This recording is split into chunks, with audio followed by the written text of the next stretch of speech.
If you're struggling to enjoy your own company, it's simply because you've been led to believe that you need quantity over quality. Welcome back to Evolving with Amy, a place for growth, self-discovery, and becoming the best version of yourself. I wanted to talk to you guys today about enjoying your own company because I feel like there are so many people who aren't able to enjoy their own company simply because they feel like they need others around them. Spending time alone sometimes can feel lonely, and we have confused loneliness with solitude. I am someone that highly believes in quality over quantity in every aspect of my life. I'd rather have 2 good friends than to have 10 people that I could never rely on. And that's the same thing for myself. I'd rather stand alone than to accept mediocre friendships, mediocre people, mediocre relationships, and circumstances simply because I don't want to be alone. Matter of fact, some of the best moments of myself now have been by myself, romanticizing my life and enjoying my own company because I have learned who I am, because I don't have to think of someone else, because I don't have to compromise my desires for somebody else's. But I get it. If you're not used to it, I can see how it can be super awkward to go out to eat by yourself, for example. Because for me, it was one of the most uncomfortable things to do.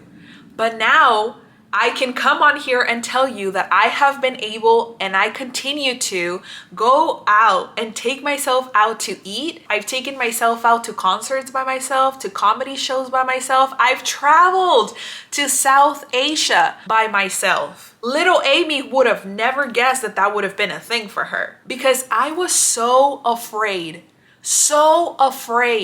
of being alone. I was so afraid of going into the world as myself. Fear of judgment, fear of fitting in, and fear really of something bad happening to me. Let's really talk about that. But it wasn't until I started to learn who I am, to be secure in myself, to know my desires, and to know how strong I am, that I was able to fully enjoy being alone. So in this video, we're gonna talk about how to genuinely get into loving hanging out with yourself. Because I feel like we need to go back to the basics. And I think that we start going back to the basics the moment that we get clarification on the fact that alone does not mean lonely. The definition of alone literally states having no one else present. However, the definition of lonely states sad because one has no friends or company. Boom, boom, boom, boom. We need to start with reframing the idea that being alone means that we're lonely.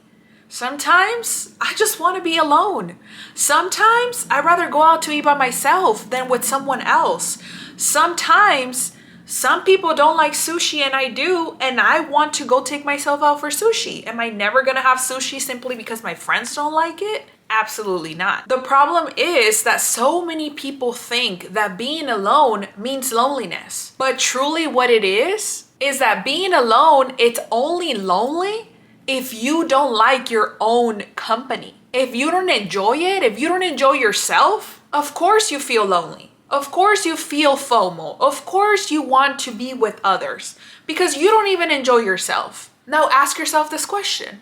If you don't enjoy yourself, what makes you think somebody else is going to enjoy your company? That's a word for someone right there. Think about the people that you love to spend time with. What do you love about them? What makes them fun to be with? And now ask yourself, why can't you be that person for yourself? If you think that someone else is fun simply because you can go and have dinner with them, why don't you go and be fun and have dinner with yourself? Literally, the better that you get at enjoying your own company, the less you depend on external validation to feel good. The less you have to compromise with others, especially when you really want something, for them to be able to afford it, for them to be able to feel like going, for them to have the same timing as you. It's like when I traveled to South Asia for my birthday. It was my birthday. I wanted to give that to myself. I literally did it for the purpose of I can do this alone, and I'm gonna do it alone, and I'm gonna figure it out, and I'm gonna plan it, and everything's gonna be amazing, and I'm gonna show up for myself, and I'm gonna do something that I would have never thought possible to do, because I was that little girl at the grocery shop with my mom holding on to the cart because I was afraid that I was gonna get taken. Anxious. I would have never, if you would have told little Amy that she was going to be out in the world traveling by herself with nobody that she knew, getting on an airplane, going to a country where she didn't know the language, she would have been like, you're crazy. You're crazy. But no, she just didn't know any better. She just lacked confidence in herself then. And she was anxious and she didn't want to let go of mommy, because how was she going to make it out in the world?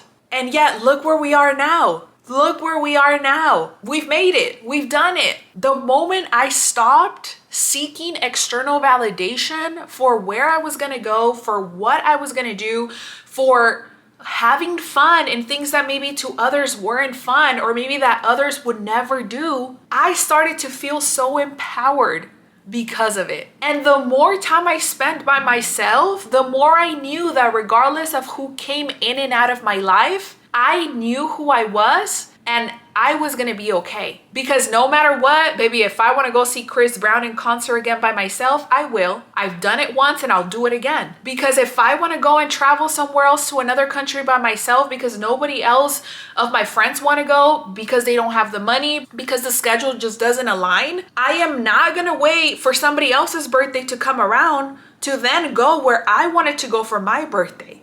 No. If I have the means, if I have the time off, if I have everything that is required of me to be able to go, why wouldn't I go? It was such an amazing and life-changing experience. And if I would have let fear hold me back, I wouldn't have gained everything that I did. And if I would have thought about the fact that everyone was gonna think that I was crazy for going by myself, which I guess you do need to have a little bit of courage to kind of do things like that alone. But hey, we're out here. And I know you're out here too. And you're obviously wanting to learn, and you're obviously wanting to step out of that comfort zone that you've been in for so long, because you're here watching this video. So yes, the better you get at enjoying your own company, the less you're gonna seek external validation, and the more you're gonna go for it. Because what if the best thing happens when you do that? And maybe you're looking at me right now and you're like, Amy, going to a completely other country by myself is like way too far from me. I can't even go to the grocery store by myself. I can't even go grab coffee by myself. Okay, then let's start smaller. Let's start by romanticizing your solo time. How do we do that? Make alone time feel intentional. Something that I've been starting to do when I go on walks is I make my walks intentional. What do I mean by that? I focus on one color. Regardless of where I'm walking, today I am going to focus on the color blue. And what do? As I am walking wherever I'm walking, I am looking and focusing on the color blue. And that could be a boat, that could be the sky, that could be a toy, that could be the leash of the dog, that could be somebody's cap, that could be somebody's sweater, but the color blue is there, and I'm attracting it and I see it because that's what I'm focused on. So romanticize your life that way. Be intentional about the time that you're spending alone, especially if you're going out on a walk by yourself. Be intentional about that time and be present. Instead of seeing it as something that just happens because no one's available to go on a walk with you, start treating it like a choice. Like, I'm not going to invite anybody because I would like to do this by myself. So I'm gonna go on a walk tonight. And if somebody asks you like, hey, what are you doing? Da, da, da, da. I'm gonna go on a walk tonight. Oh, can I come with? Actually, I would like to do this by myself this time. Practice like that. I know it feels really comfy to have like a friend or someone that will always kind of do things with you. Challenge yourself to do something alone so that you can be intentional about that time. And if you really don't have anybody else to go with because you don't have people-pleasing friends, then get out of your comfort zone and be intentional about that walk. Be intentional about that coffee shop. Be intentional about sitting there, doing whatever it is that you want to do, but go out by yourself. Do the smallest thing that seems like the biggest thing for you and be intentional about it. Go on solo dates. I love solo dating so much. It is so important to start solo dating because outside of any relationship, you are still an individual. You are still you. Of course, you are their girlfriend, their wife, their sister, their brother, their friend. but you are still you without them. And when we solo date and when we shower ourselves with that love, we can stand strong that regardless of who comes in and out of our lives, this is who we are. And we're still good because you're still enjoying you without anybody else. So get dressed like you're meeting someone new. Get dressed like you're going out to a concert. Get dressed, baby. Let's get ready. Let's do your hair look pretty.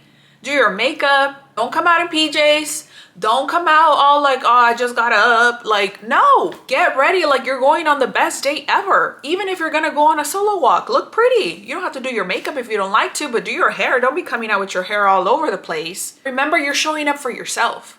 It's not about what others think. It's not about anybody else. The way that you carry yourself and the way that you show yourself out to the world says more about you than anybody else will ever tell you or feel about you. The care that you have towards yourself or the lack thereof. Treat yourself like you are the most important being in this world. Because baby, you are. You are the most important being. You can start by incorporating daily small habits like lighting a candle. I love lighting a candle, especially now that I'm here. It just smells so good. It's clean. My area is clean. It brings look at me. Yeah, like I feel how I look. You see what I'm saying? Play music while you cook if that's what you like. Be in silence if that's what you like. Make your space feel special for you. It's not about anybody else. It's literally about you. You are the main character here. Small things like this are gonna help your alone time feel so much more intentional instead of something that you have to get through, instead of a chore. No, like make it intentional. You will be surprised how empowered and how lovely you feel after showing up for yourself. Because once you start treating your time alone like something special, it stops feeling like something you want to avoid. It's no longer nobody could have gone with you. No, I just didn't want to invite anybody. Like when I went by myself to Flagstaff for New Year's this year, I took myself out and I didn't want to invite anybody. I wanted to do that by myself. Did I have people to tell so that they can come with me? I did.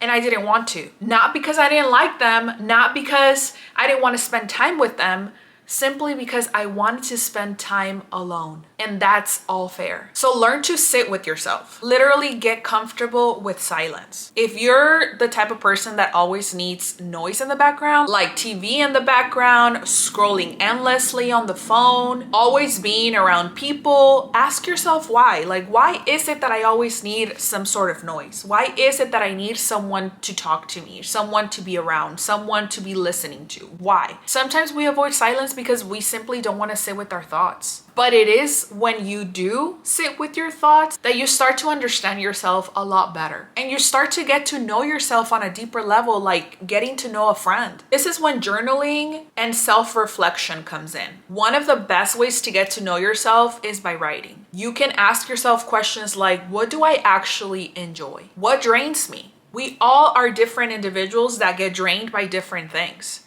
Some of us are introverts, some of us are extroverts, some of us are ambiverts. Do you even know where you are? What do I need more in my life? Journal through those things and figure out your answers for you that have nothing to do with anybody else. Spending time alone is literally one of the best ways to connect or reconnect with you, especially if you feel like you've lost your sauce, you've lost yourself, you don't know who you are anymore. And this time you do it without the noise of everything else outside of you. Anyone else who is telling you who you should be, what you should dress like, what you should look like. Once you start to figure out the things that you actually enjoy, do the things you genuinely love. How many times have you actually stopped yourself from doing something that you wanted to do simply because nobody else could come with you?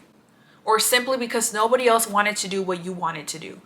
Or go out to the restaurant that you wanted to go out to? I've had friends that all they wanted to have was Mexican food. And every time I wanted to have sushi, they didn't want to, simply because that's just not what they were craving. And as a people pleaser, I used to go to get Mexican food, spend my own money, spend my time, simply to not go by myself to go get sushi. It wasn't until I started prioritizing myself and spending time alone that I realized that the same way that I showed up for them, they could have showed up for me. But not just that. That led me to know where we were in our friendship. But that also led me to hold myself accountable to the fact that I was always people pleasing and ignoring myself and my desires simply because I didn't want our friendship to end. And can I tell you that that friendship is also no longer there? Why? Because that person continued to not want to compromise towards myself. And because now I set a boundary to no longer do that, and I decided to do what I wanted to do, just like they decided to do what they wanted to do, then we grew apart. And those things can happen too, and that's okay. But now, every time that I want something, I go and get that.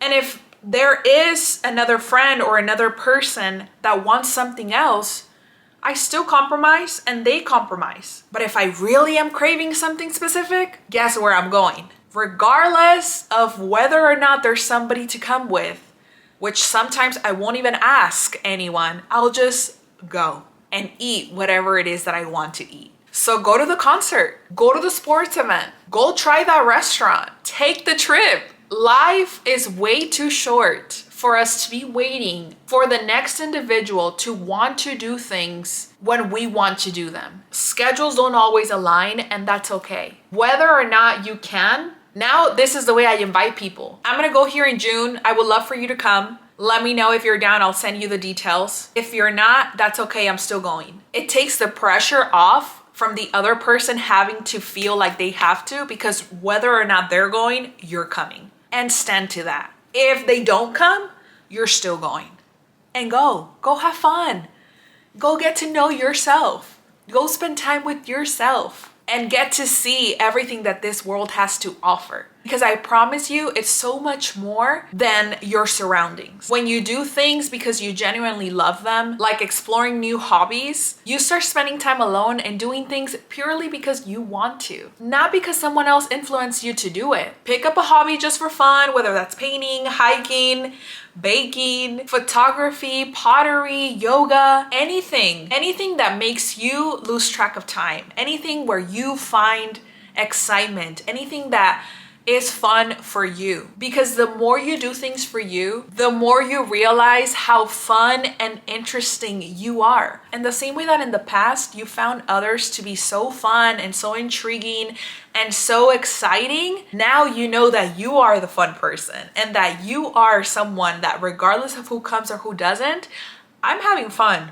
And I'm gonna go and enjoy life. This way you also start to build a stronger relationship with yourself, and you treat yourself like someone that you love. Because you know that thought that you've had where it's like, if they were me, I would be treating them A, B, C, and D. Think about how you show up for people that you love. Think about how caring and how loving and how willing you are. How considerate you are of them, how graceful, how compassionate, how forgiving. You listen, you encourage them, you support them. And now ask yourself, do you do that for yourself? And if you don't, baby, it's time to start. And even with spending time alone, there's also boundaries that have to be set. Because I'm also not telling you that if you don't have the means in this moment to go and splurge and get on all this credit card debt simply because this is what you want to do. Being there for yourself and showing love to yourself also comes with honesty and transparency with yourself. It also comes with protecting your energy. Because the moment you start to shine a little brighter, everyone's darkness wants to come and take over. So just remember that if anyone or if anything feels draining for you,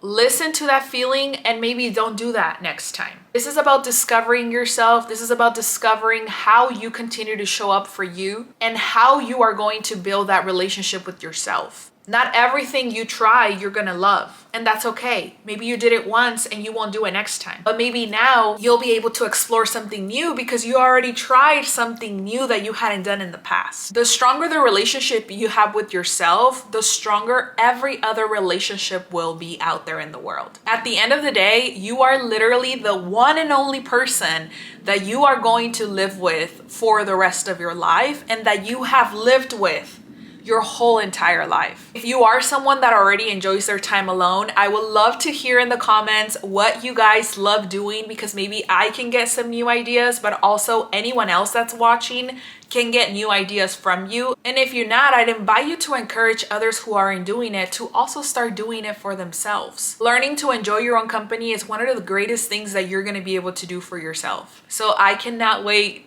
to read all of you guys' thoughts and comments down below. Please don't forget to like, comment, and subscribe so we can continue to grow this channel and we can continue to evolve together. See you guys on the next one.